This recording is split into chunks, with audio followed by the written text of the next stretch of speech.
Assalamualaikum warahmatullahi wabarakatuh. Perkenalkan, saya Fitri Rayuningsi dari program studi PJJ Informatika.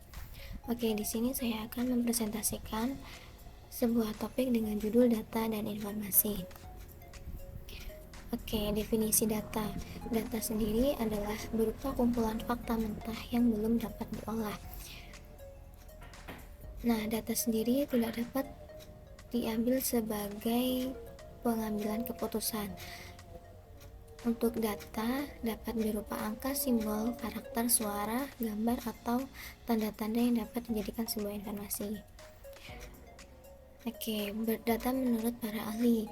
Di sini ada menurut dari Robert Anthony dan John Durden yang menyebutkan bahwa data adalah bentuk jamak dari bentuk tunggal datum atau data item. Dan menurut Yugianto, data adalah kenyataan yang menggambarkan suatu kejadian-kejadian dan kesatuan nyata. Menurut Slamet Riyadi, data adalah kumpulan informasi yang diperoleh dari pengamatan di mana data bisa berupa angka-angka atau lambang. Menurut ahli Ari Kunto, data adalah sebuah fakta dan angka-angka yang dapat dijadikan bahan untuk menyusun sebuah informasi.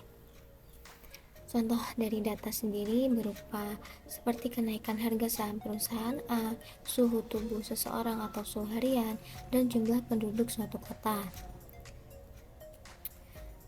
Nah, berikutnya definisi dari informasi. Informasi sendiri adalah data yang sudah diolah dan memberikan sebuah nilai tambah.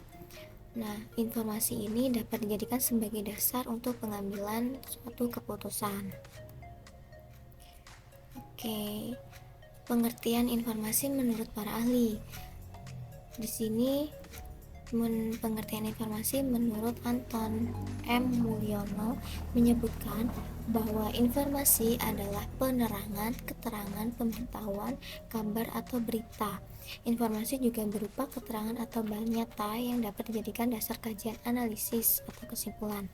Menurut Joner Hasugian, informasi adalah sebuah konsep universal dalam jumlah muatan besar yang meliputi banyak hal dalam ruang lingkup masing-masing dan terekam pada sejumlah media. Menurut Gordon Davis, informasi adalah data yang telah diolah menjadi suatu bentuk penting bagi penerima informasi dan dapat disarankan dalam keputusan sekarang atau masa depan. Menurut ahli Kusrini, informasi sendiri adalah data yang sudah diolah menjadi sebuah bentuk yang berarti bagi pengguna dan bermanfaat dalam pengambilan keputusan saat ini atau mendukung sumber informasi. Oke, contoh dari informasi seperti harga saham yang relatif tinggi mungkin mencerminkan performa positif perusahaan A di pasar saham. Dan informasi ini menunjukkan kepercayaan investor terhadap kesehatan dan pertumbuhan perusahaan. Berikutnya, contoh informasi pada tingkat suhu yang relatif tinggi akan memberikan dampak pada kehidupan sehari-hari seperti pengurangan aktivitas di luar ruangan dan penggunaan pendingin dalam rumah.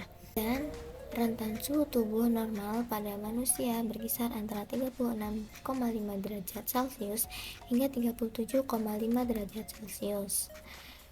Contoh informasi berikutnya didapatkan dari data pada kepadatan penduduk, di mana kepadatan penduduk suatu kota dengan luas area yang sempit dengan populasi 1 juta penduduk akan terlihat lebih padat ketimbang dengan area yang lebih luas wilayahnya.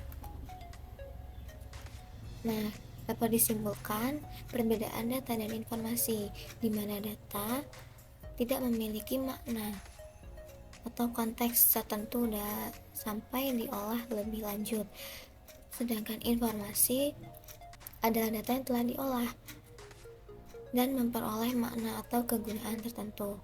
Data sendiri tidak cukup untuk pengambilan suatu keputusan, sedangkan informasi dapat sangat membantu dalam pengambilan keputusan. Nah, data bersifat statis dan terdiri dari fakta-fakta mentah, sedangkan informasi bersifat dinamis dan melibatkan interpretasi. Oke, cukup sekian presentasi dari saya. Terima kasih. Saya akhiri. Wassalamualaikum warahmatullahi wabarakatuh.